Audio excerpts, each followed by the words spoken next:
Vamos a comentar la parte final de mi libro Freudomarxismo y Junguismo, que es el cierre antes de la conclusión y de los anexos. La última parte es dotamos de metafísica a la historia de la cosificación, de la emancipación, y es la metafísica de la obra de Junger, El Trabajador. La metafísica de la obra de Junger, El Trabajador, que no deja de ser una continuación del libro La voluntad de poder de Nietzsche. Y finalmente, en una tríada, lo culmina el Heidegger de Martin Heidegger, el Nietzsche de Martin Heidegger. Pueden consultarlo en editorial Ariel y en editorial EDAF, el de La voluntad de poder de Nietzsche. El Trabajador de Junger está en Tusquets. Bien traducido por Andrés Sánchez Pascual, que por cierto fue profesor mío en la UB. Freudomarxismo y Junguismo dotamos de metafísica. Vamos a comentar lo que hemos expuesto. La metafísica del trabajador de Ernst Junger, que ya está pronta a cumplir los 100 años, no nos es ajena. Nos está hablando a nosotros más que a la gente de su época. Es ahora cuando afloran las consecuencias. Lo iremos viendo. Dios mediante. La metafísica del proyecto freudomarxista y junguiano, emancipación, reificación e imaginación arquetípica en El Trabajador de Junger.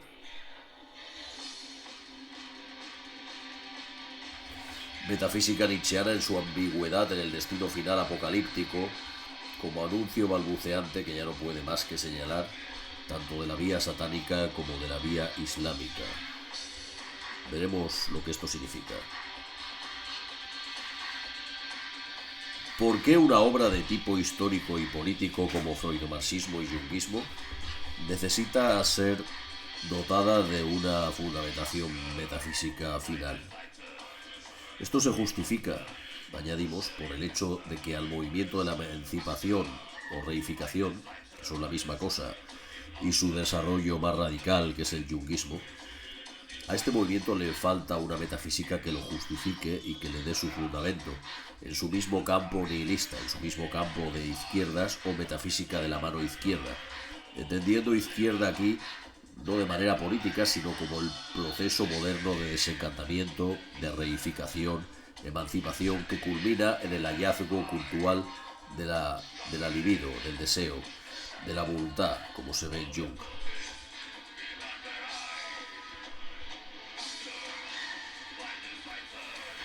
El Trabajador de Ernst Junger.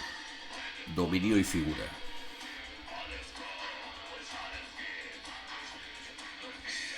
Por primera vez, después de la voluntad de poder de Nietzsche, la metafísica de la cosificación. Esto se entenderá si se lee al completo el libro Freudomarxismo y Junguismo. Es expresada en sede metafísica.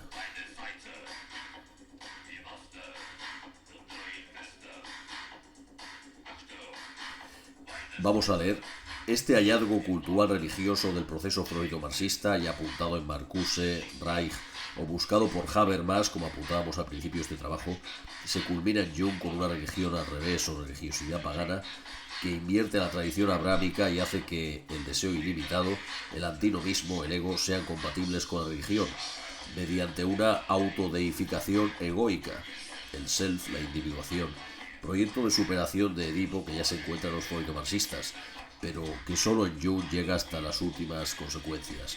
Este relato es, como Jung reconocería, la narrativa paralela a la metafísica de la voluntad de poder Nietzsche y su figura al superhombre.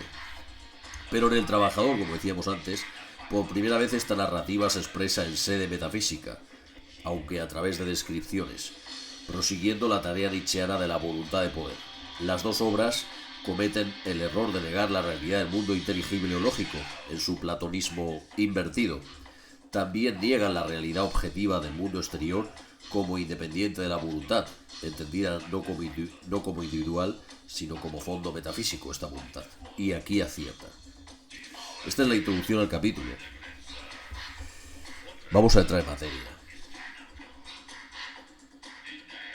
Aunque insuficiente desde un punto de vista metafísico, como viera Heidegger, la importancia del trabajador, obra no epocal, como decíamos, radica en dotar por primera vez al movimiento nihilista de una metafísica, en la senda que iniciara Nietzsche, siendo en realidad como una adaptación y desarrollo de la metafísica de la voluntad de poder nietzscheana.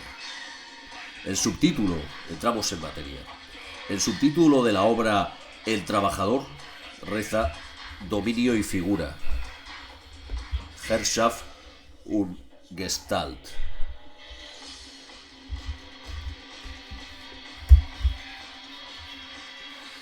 Dominio y figura.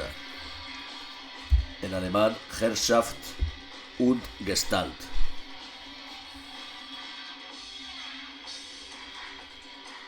Es decir, señorío, Herrschaft, y figura, Gestalt. Aquí hay unas claves.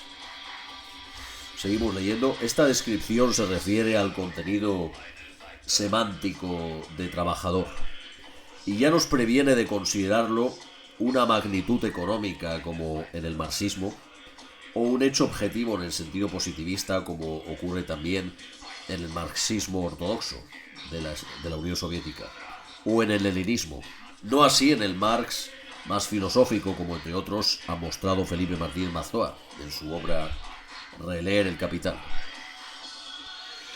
Herrschaft, señorío, es el dominio sobre la tierra, sobre la realidad, sobre el ser, en la era del nihilismo, con que se muestra el trabajo. Trabajo es Macht, poder. Herrschaft, en realidad es la esencia del trabajo. Dominio es la esencia del trabajo, en tanto que Macht, poder.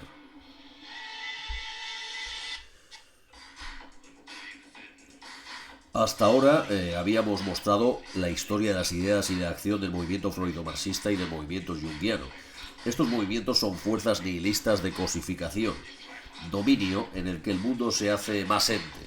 Son, como diría Heidegger en Cuadernos Negros, refiriéndose a esas mismas fuerzas o semejantes, maquinación, Machenschaft. Esta palabra también viene de Macht. Leemos la cita de Heidegger en la nota a pie de página. Judaísmo, bolchevismo, americanismo, nacionalsocialismo son estructuras supranacionales que forman parte del ilimitado poder de una maquinación universal, Machenschaft, a la que solo mueven intereses que han causado la guerra mundial.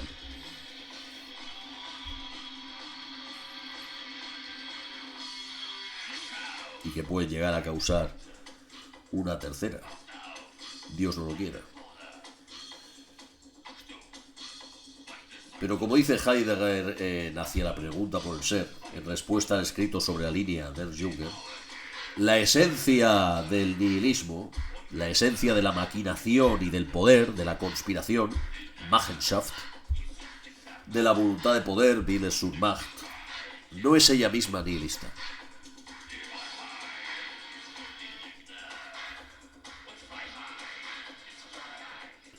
Y como le reprocha a Junger, no es posible un más allá, über, de la línea. No hay über die Linie. No hay más allá del meridiano cero del nihilismo. ¿Qué quiere decir esto? Lo iremos viendo. Tal es la ambigüedad de la técnica o del nihilismo, la manifestación del poder absoluto.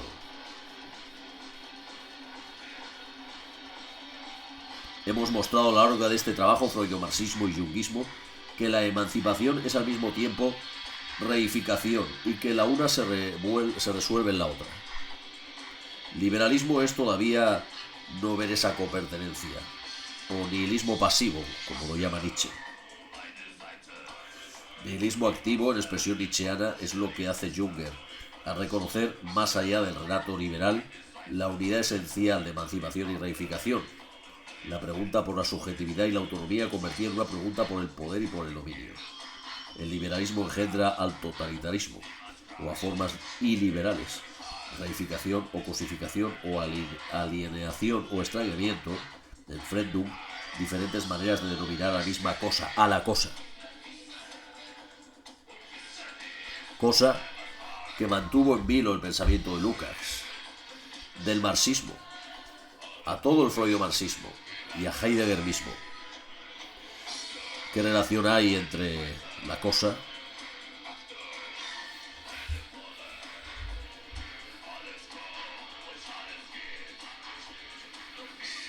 y das Volk, el pueblo?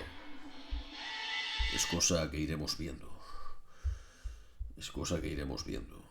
Mantenernos en vilo es lo que se requiere.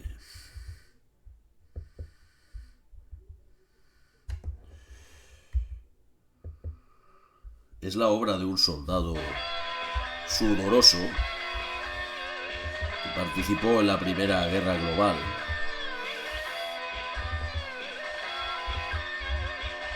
En esa revolución de la técnica que fue la Guerra Civil Europea. Vamos a seguir. Pero el movimiento freudomarxista no medita en la esencia de la cosificación, ni siquiera lo reconoce como su destino, y sigue atrapado en la fraseología liberal. Reconocer a la cosificación y su destino es el mérito de Junger, quien sin embargo no va a la esencia de la cosificación como señala Heidegger. Pero al menos ve la cosificación. Ve el meridiano cero del nihilismo, pero no ve su esencia. Con el trabajador completamos este trabajo al dotarle al freudomarxismo, incluso al junguismo, en tanto que este nacido del freudismo no es metafísico, sino un relato óntico como los anteriores y consecuencia de lo anterior. Dotamos a nuestra obra de una metafísica nihilista que sin embargo no va al origen de la metafísica misma. Sería el reproche que hace Heidegger en su Nietzsche y en sus seminarios sobre Junger o en la obra Hacia la pregunta por el ser, que es la respuesta a Sobre la línea. Dentro del mundo nihilista, seguimos leyendo, el trabajador, der Arbeiter, sería el centro que da sentido a los dos extremos, extrema izquierda o freudomarxismo y extrema derecha o junguismo. Es el centro del campo nihilista. El marxismo. Vamos a ver ahora los dos reproches que sufrió y que sufre la obra del trabajador, incomprendida por ambos extremos. El marxismo le reprocha a Junger que olvide a la clase económica y que el trabajador no sea una clase. Evidentemente es así. Junger lo deja muy claro. El trabajador no es una magnitud económica. Para ellos, para los marxistas, lo transversal de esta figura, Gestalt, es reaccionario. Pero aún más, le han de reprochar que esta figura no se corresponda con una realidad objetiva, en el sentido del realismo marxista vulgar, del positivismo, aunque luego el voluntarismo leninista y revolucionario en Lukács lo matizará. Por ejemplo, añadimos en Lenin La coherencia de su pensamiento, obra de Lukács, ¿no? O en Historia y conciencia de clase. Como de hecho, seguimos leyendo, como de hecho hace Lukács con Junger en El asalto a la razón, obra clave en la que Lukács ataca a toda la filosofía alemana y en especial a Heidegger y Junger como la cúspide de lo que para él es el movimiento nihilista reaccionario imperialista. Bien, la derecha le reprochó, también incómodo,